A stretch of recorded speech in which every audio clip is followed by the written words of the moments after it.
എല്ലാവർക്കും നമസ്തേ. മറ്റൊരു ഓണക്കാലം കൂടെ എത്തി. നമ്മളെല്ലാം വളരെയേറെ സന്തോഷത്തോടുകൂടി ഓണം ആഘോഷിക്കാൻ വേണ്ടി കാത്തിരിക്കുകയാണ്. 2-3 ദിവസം മാത്രമാണ് തിരുവോണത്തിന് ഉള്ളത്. നമ്മളുടെയൊക്കെ വിശ്വാസം എന്താണ്?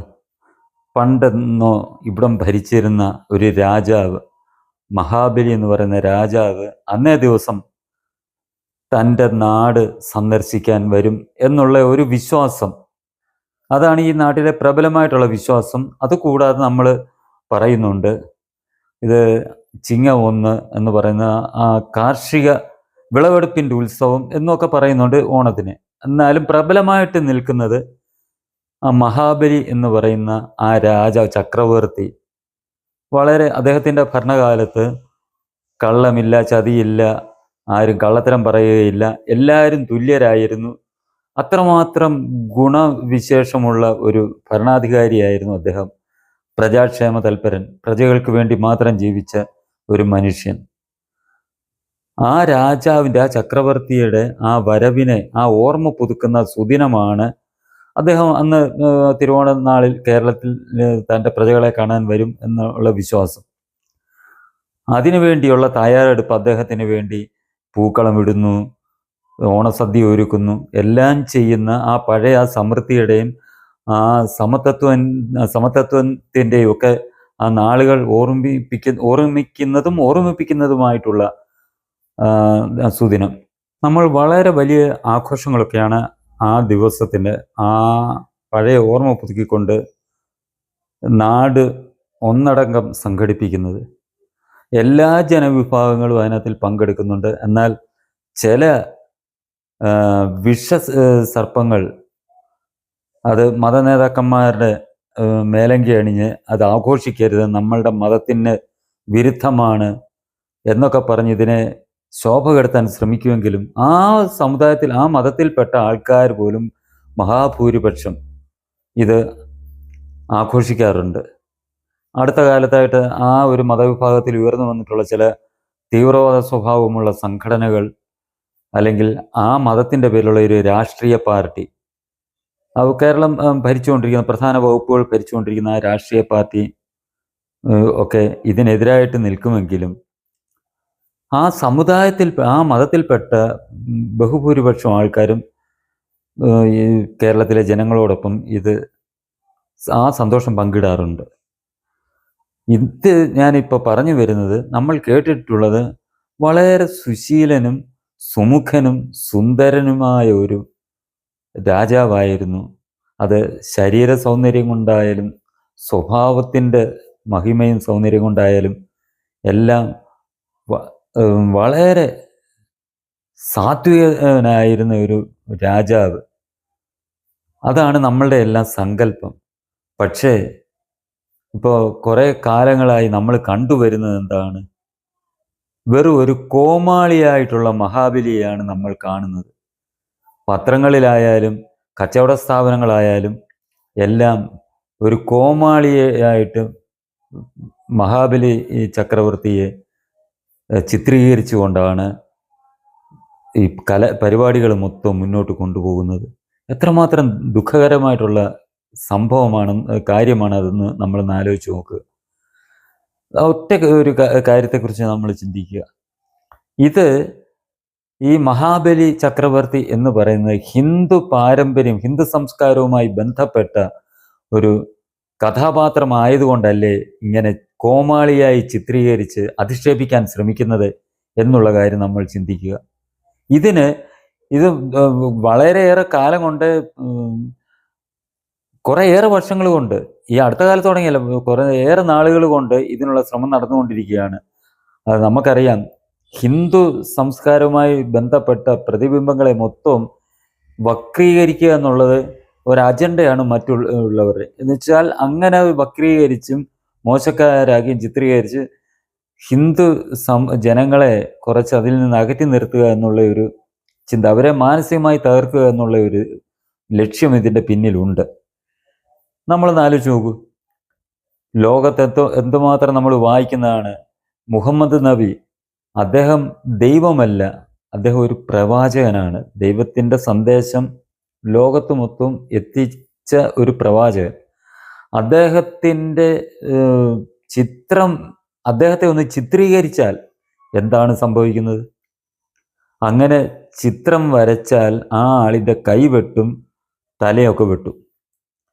അപ്പം ദൈവമല്ലാത്ത ദൈവത്തിൻ്റെ ഒരു പ്രവാചകനായ നബിയുടെ ഒരു ചിത്രം വരച്ചാൽ, പ്രതീകാത്മകമായിട്ടൊരു ചിത്രം വരച്ചാൽ ആ ആളിനെ തലയും വെട്ടും കൈയും ഒക്കെ വെട്ടുമെന്ന് നമ്മൾ കാണുന്നതും കേൾക്കുന്നതും വളരെ വലിയ കുറ്റമാണത്.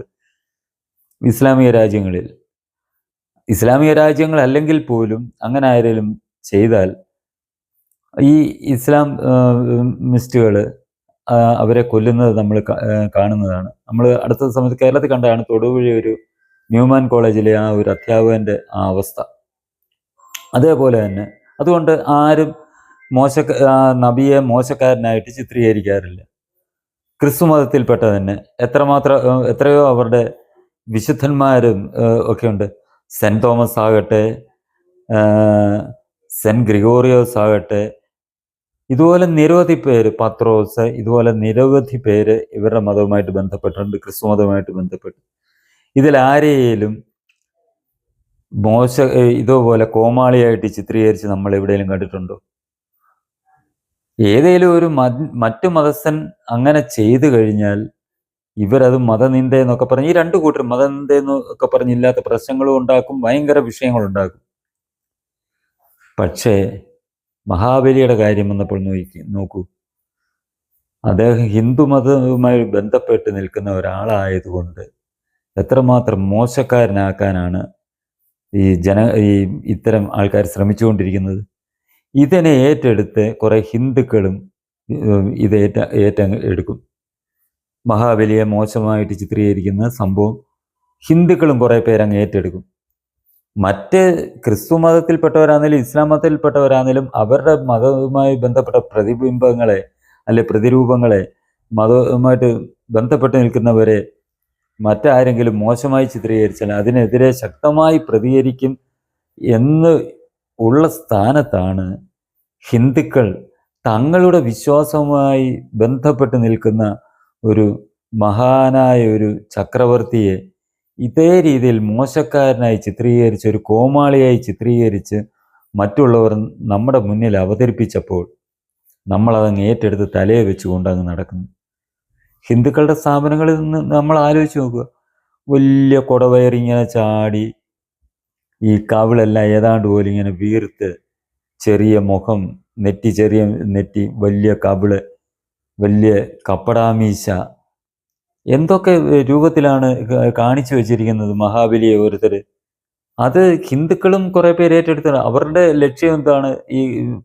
ഈ ഓണത്തിൽ മഹാബലിയെ വിറ്റ് കാശുണ്ടാക്കുക. ഇങ്ങനെ വികൃതമായി ചിത്രീകരിച്ച് അവിടെ വെച്ച് കഴിഞ്ഞാൽ മറ്റു മതക്കാരും അവിടെ വന്ന് സാധനങ്ങൾ മേടിക്കും. എനിക്കങ്ങനെയാണെങ്കിലും എൻ്റെ അച്ഛനെ വിറ്റാകുന്നതിലും അമ്മയെ വിറ്റാകുന്നുണ്ടെങ്കിലും എൻ്റെ സഹോദരങ്ങളെ വിറ്റാകുന്നതിലും എനിക്ക് 10 കാശുണ്ടാക്കണം എന്ന് ചിന്തിക്കുന്ന ഹിന്ദുക്കൾ നിരവധിയുണ്ട്. അവരിതൊക്കെ ചെയ്യുന്നത് സ്വാഭാവികം. അതാണ് പലതും സംഭവിച്ചുകൊണ്ടിരിക്കുന്നത്. ഇത് ഒരിക്കലും യഥാർത്ഥത്തിൽ ഈ ഹിന്ദു സംഘടനകൾ ശക്തമായി രംഗത്തിറങ്ങിയെങ്കിൽ മാത്രമേ ഇതിനൊരു അറുതി വരികയുള്ളൂ. മഹാബലി എന്ന് പറയുന്ന മഹാനായ ചക്രവർത്തിയെ ഇതേപോലെ കോമാളിയായി കൊണ്ട് നടക്കുന്നതിനെതിരെ ശക്തമായി ഹിന്ദു സംഘടനകൾ രംഗത്തിറങ്ങണം. ഇതിനി അനുവദിക്കുകയില്ല, ഞങ്ങൾ അനുവദിക്കുകയില്ല. ഞങ്ങളുടെ സംസ്കാരവുമായി ചേർന്ന് നിൽക്കുന്ന ഒരു പ്രതിബിംബത്തെ മോശമാക്കാൻ ഞങ്ങൾ അനുവദിക്കുകയില്ല എന്നുള്ള ഒരു ശക്തമായ തീരുമാനം ഹിന്ദു സംഘടനകൾ എടുക്കുകയും അതനുസരിച്ച് പ്രവർത്തിക്കുകയുമാണ് ചെയ്യേണ്ടത്. മഹാബലി ആരാണെന്നും അദ്ദേഹത്തിൻ്റെ മഹത്വം എന്താണെന്നും എല്ലാം വിശദമായിട്ട് തിരുവോണത്തിൻ്റെ അന്ന് ഞാൻ ഒരു വീഡിയോ ചെയ്യണം എന്നുള്ള ഉദ്ദേശത്തിൽ ആ തിരുവോണ നാളിൽ തന്നെ ആകട്ടെ അദ്ദേഹത്തിന് ഇന്ദ്രനേക്കാൾ വലിയ പദവി നൽകി ഭഗവാൻ മഹാവിഷ്ണു അദ്ദേഹത്തിൻ്റെ കാവൽക്കാരനായി നിൽക്കുന്ന ആ കഥ തിരുവോണത്തിൻ്റെ അന്ന് ചെയ്യണം എന്നുള്ള ഒരു ഉദ്ദേശത്തിലാണ് ഞാൻ ഇരിക്കുന്നത്. അതുകൊണ്ട് മഹാബലിയെക്കുറിച്ച് കൂടുതൽ ഇതിനകത്തിൽ ഞാൻ ഈ വീഡിയോയിലൊന്നും പറയുന്നില്ല.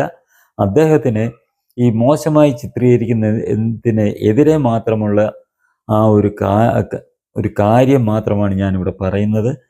ഇത് ഹിന്ദു സംഘടനകളും ഹിന്ദുക്കളും യഥാർത്ഥത്തിൽ ഈ ഹിന്ദു ധർമ്മത്തിൽ ജനിച്ചതിൽ അഭിമാനം കൊള്ളുന്ന ഹിന്ദുക്കൾ ഇതിനെതിരെ ശക്തമായി പ്രതികരിക്കണം. തങ്ങളുടെ വീടുകളിലോ അല്ലെ തങ്ങളുടെ സ്ഥാപനങ്ങളിലോ മേലാൽ ഇനി മഹാബലി ചക്രവർത്തിയെ ഇതേപോലെ മോശമായി ചിത്രീകരിച്ച് പ്രദർശിപ്പിക്കുകയില്ല എന്നുള്ള ഒരു തീരുമാനം എടുക്കുന്നതോടൊപ്പം തന്നെ ഇതേപോലെ മോശമായി ചിത്രീകരിച്ച് മഹാബലി എന്ന് പറയുന്ന ആ ഒരു സങ്കല്പത്തിനെ കോമാളിയാക്കി ചിത്രീകരിക്കുന്ന ഒരു സ്ഥാപനത്തിലും ഞങ്ങൾ കയറുകയില്ല, അവരുമായിട്ട് ഒരു രീതിയിൽ സഹകരിക്കുകയില്ല എന്നുള്ള ഒരു തീരുമാനം കൂടെ ഹിന്ദു സമൂഹം എടുത്തു എങ്കിൽ മാത്രമേ ഈ ഒരു അധിക്ഷേപകരമായ പ്രവൃത്തിക്ക് അന്ത്യമുണ്ടാവുകയുള്ളൂ എന്നുള്ള കാര്യം നമ്മൾ പ്രത്യേകം മനസ്സിലാക്കുക, അതനുസരിച്ച് പ്രവർത്തിക്കുക, സമൂഹത്തെ തന്നെ തിരുത്താൻ ശ്രമിക്കുക. ഈ ചാനൽ നിങ്ങൾക്ക് ഇഷ്ടമായെങ്കിൽ ഇത് കൂടുതൽ ആളുകളിലേക്ക് എത്തിക്കുന്നതിന് വേണ്ടി ഇത് ഷെയർ ചെയ്യുക, ഇത് ലൈക്ക് ചെയ്യുക, നിങ്ങളുടെ അഭിപ്രായങ്ങൾ കമൻ്റായി രേഖപ്പെടുത്തുക. ഒപ്പം തന്നെ ഇതിൻ്റെ വളർച്ചയ്ക്കായി നിങ്ങൾ ഈ ചാനൽ ഒന്ന് സബ്സ്ക്രൈബ് ചെയ്യുകയും ഇതിൽ ഇനിയും വരുന്ന വീഡിയോകൾ നിങ്ങൾക്ക് ലഭിക്കുന്നതിനായി, അതിൻ്റെ നോട്ടിഫിക്കേഷൻ ലഭിക്കുന്നതിനായി ബെൽ ബട്ടൺ അമർത്തുകയും ചെയ്യുക.